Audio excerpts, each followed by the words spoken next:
NASA వ్యోమగామి Sunitha Williams అంతరిక్షం నుంచి భూమి మీదకు బయలుదేరింది. మరికొన్ని గంటల్లో ఆమె భూమి మీద ల్యాండ్ కాబోతుంది.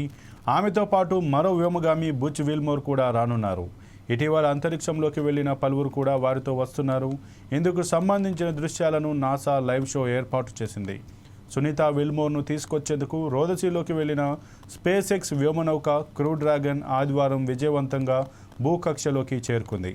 క్రూ 10 మిషన్లో వెళ్లిన 4 వ్యోమగాములు ఒక్కొక్కరిగా అంతరిక్ష కేంద్రంలోకి ప్రవేశించారు.